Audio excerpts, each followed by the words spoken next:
सूरज अभी पूरा उगा भी नहीं था, पर गांव के बाहर फैले कूड़े के मैदान में एक दुबला पतला आदमी फटी कमीज और पुराने बोरे के साथ झुककर कुछ ढूंढ रहा था।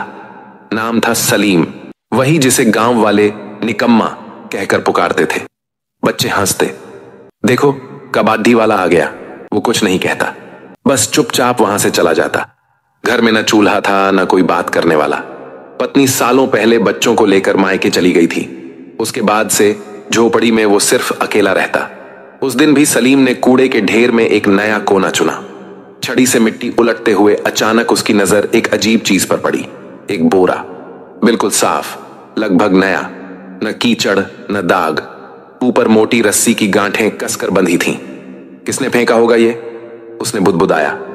लेकिन जब उसने उसे खींचने की कोशिश की, बोरे का वजन अजीब लगा, जैसे भीतर कुछ ठोस हो। उसने सोचा शायद अंदर कपड़े होंगे। चारों ओर नजर दौड़ाकर उसने सुनिश्चित किया कि कोई देख तो नहीं रहा।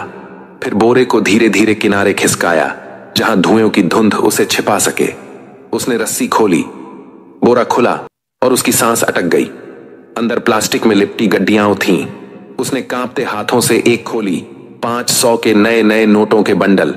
उसकी आंखें चौंधिया गईं। वो घुटनों के बल बैठ गया। हाथों से नोटों को छू कर देखा। क्या ये सच है? उसने खुद से पूछा। उसके हाथ कांपने लगे। उसने चारों ओर देखा, कहीं कोई देख तो नहीं रहा। कुछ पल बाद उसने गहरी सांस ली और फैसला कर लिया। बोरे को फिर से बांधा, पीठ पर लाद लिया और झोपड़ी की ओर चल पड़ा। रास्ते में हर आवाज उसे शक जैसी लगी।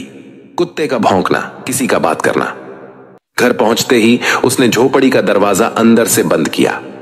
बोरे को कोने में रखकर चटाई से ढक दिया। सलीम का दिल ऐसे धड़क रहा था जैसे सीने से निकलकर बाहर आ जाएगा।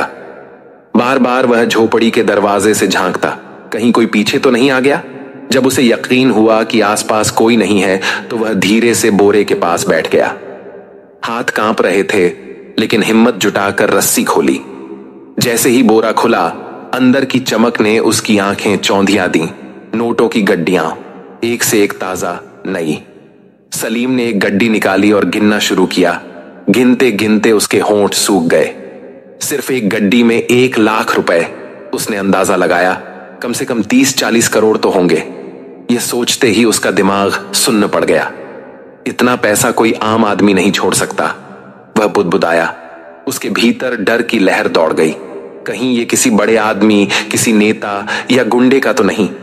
अगर उन्होंने ढूंढना शुरू किया तो क्या होगा? इस ख्याल से उसका शरीर पसीने से तर हो गया।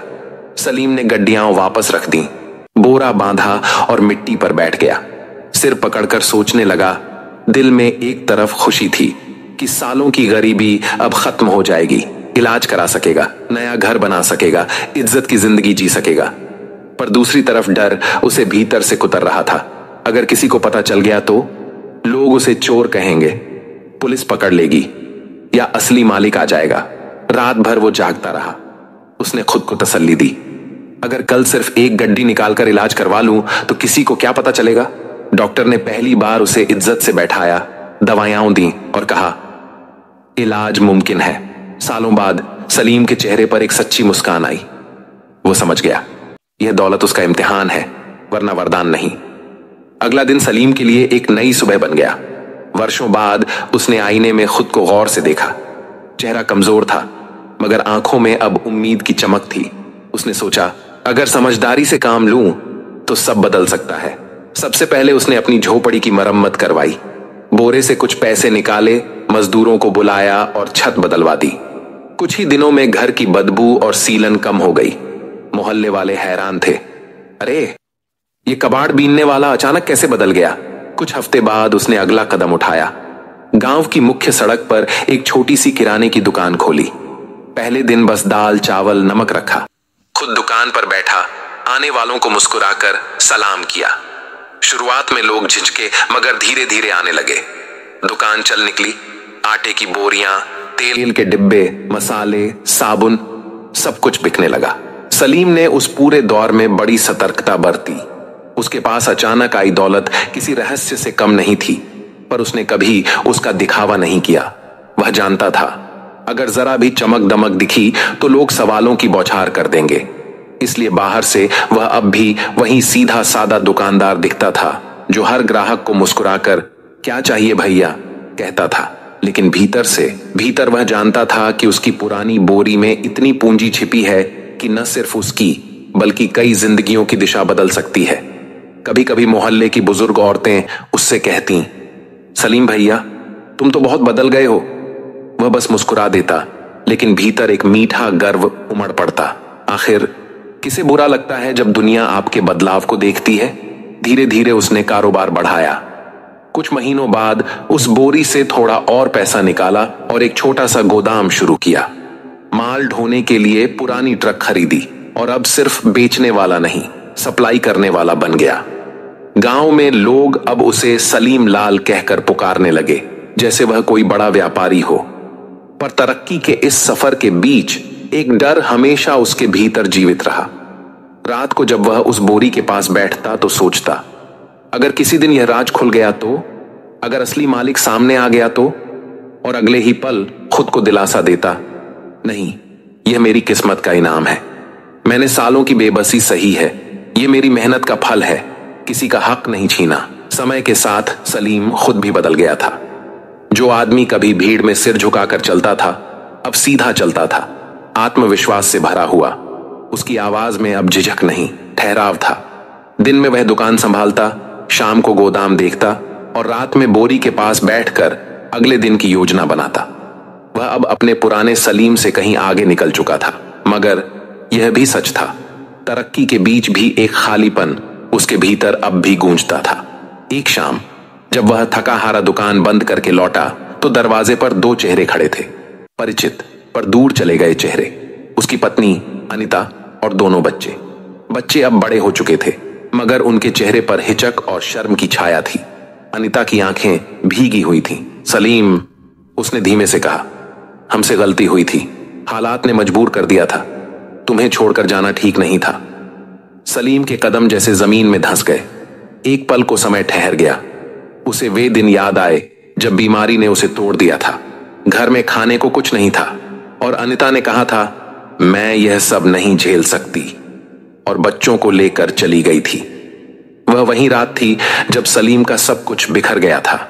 अब वही अनिता उसके दरवाजे पर थी। बच्चे आगे बढ़े और बोले, बाबा हमें माफ कर दीजिए, अब हम आपके साथ रहना चाहते हैं। सलीम का दिल कांप उठा। एक तरफ वह पिता था जिसे बच्चों को गले लगाने की चाह थी, दूसरी तरफ वह वही टूटा हुआ इंसान था जिसे छोड़ दिया गया था। क्या उनका लौटना सच में मोहब्बत थी या अब दौलत की चमक उन्हें वापस खींच लाई थी? यह सवाल उसे भीतर तक चुभ गया। उसने ठंडे स्वर में कहा, जब मैं खाली हाथ था तुम सब चले गए थे, अब जब मेरे पास कुछ है तो लौट आए हो। क्या ये प्यार है या लालच? अनिता की आंखों से आंसू बह निकले। नहीं सलीम, अब हम सच में पछता रहे हैं, बच्चों को तुम्हारा साया चाहिए। सलीम ने निगाहें झुका ली। भीतर ज्वालामुखी सी हलचल थी।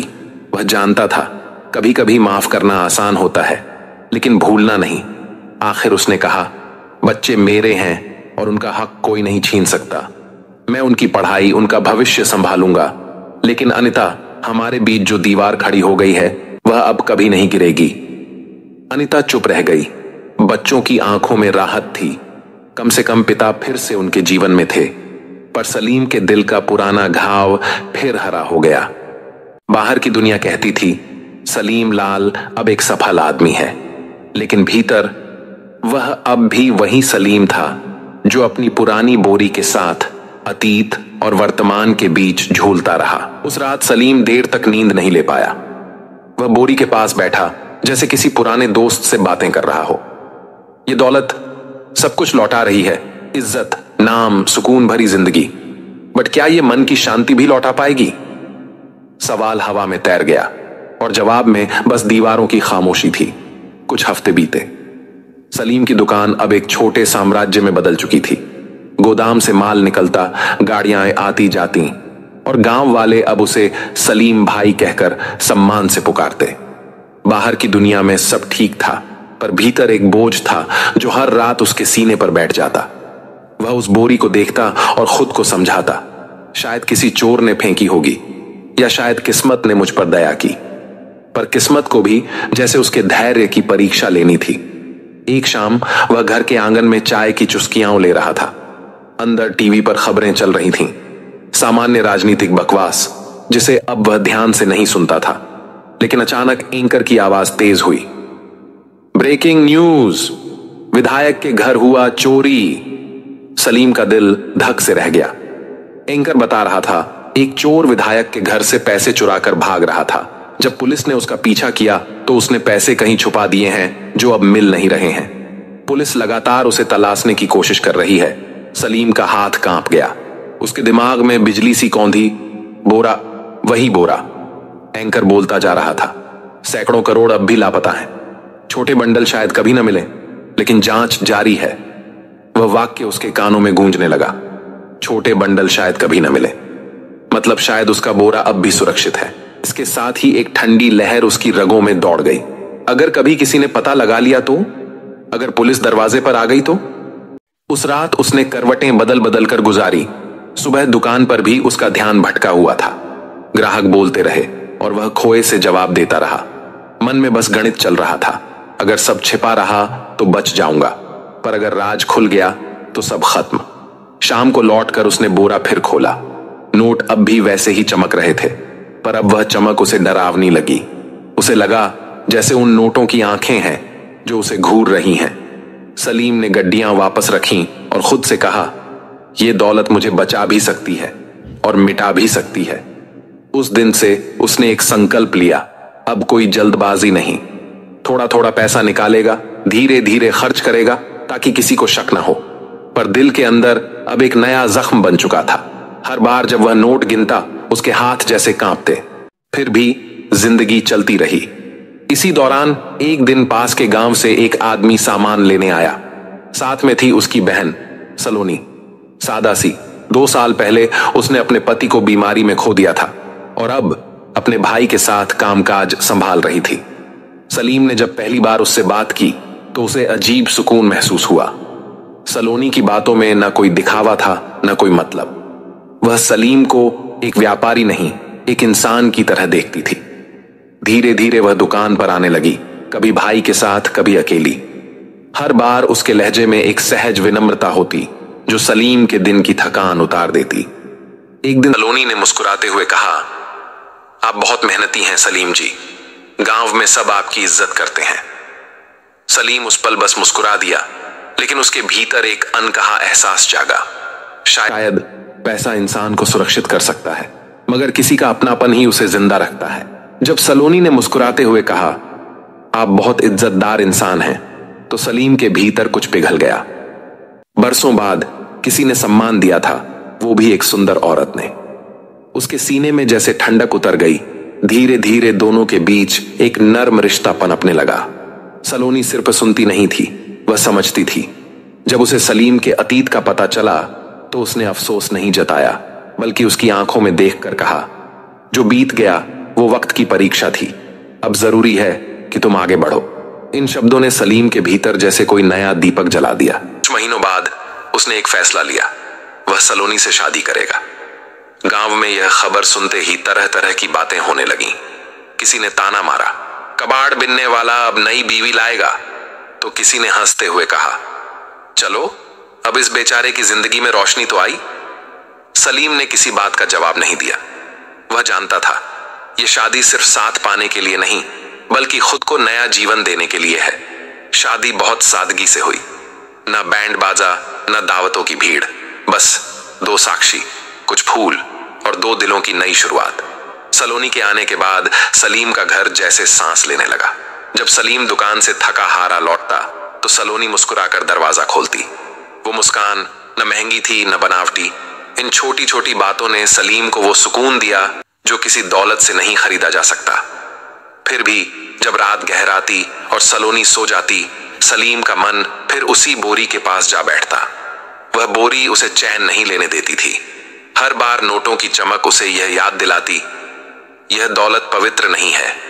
वह सोचता, अगर यह पैसा किसी जुर्म से जुड़ा है तो इससे मुझे शांति कैसे मिल सकती है। यही विचार धीरे धीरे उसे एक बड़े फैसले तक ले गए। सलीम ने ठान लिया, अब यह पैसा सिर्फ उसका नहीं रहेगा, ये दूसरों के लिए काम आएगा। उसे अच्छी तरह याद था कि गरीबी कैसे इंसान की इज्जत तक छीन लेती है। वो ताने, वो उपेक्षा, वो दिन जब क्लिनिक का मुलाजिम उसे हिकारत से देखता था, वो सब उसकी यादों में अब भी जिंदा थे। और फिर एक सुबह उसने पहला कदम बढ़ाया। गांव की पुरानी मस्जिद बारिश में टपकती थी। नमाजियों को अक्सर छाते लेकर अंदर जाना पड़ता था। सलीम ने चुपचाप चंदा देना शुरू किया। जब रकम काफी हो गई तो उसने अपना नाम सामने रखा। गांव में खलबली मच गई। वही सलीम जो कचरा बीनता था, इतना पैसा कहां से आया? कुछ ने ताना मारा, कुछ ने शक जताया। शायद जुए में जीता होगा। लेकिन जैसे जैसे मस्जिद की दीवारें उठती गईं, सलीम की नीयत साफ होती गई। लोगों ने देखा वह दिखावे के लिए नहीं, सच्चे मन से मदद कर रहा है। धीरे धीरे आलोचनाएं थम गईं और गांव के लोग वो आदमी जिसे कभी समाज ने ठुकरा दिया था, अब समाज का सहारा बन गया था। सलीम ने अपने जीवन में एक और बड़ा कदम उठाया। इस बार उसने पैसे से नहीं, दिल से निवेश करने का फैसला किया। उसने घोषणा की, मैं गांव में एक स्कूल खोलूंगा जहां हर गरीब बच्चा बिना फीस के पढ़ सकेगा। लोगों ने पहले तो सोचा यह बस एक भावनात्मक बयान है, लेकिन जब नींव की पहली ईंट रखी गई तो सब समझ गए। सलीम अब सिर्फ व्यापारी नहीं रहा, वह गांव का रहनुमा बन चुका था। सलोनी ने भी उसका साथ दिया, कंधे से कंधा मिलाकर।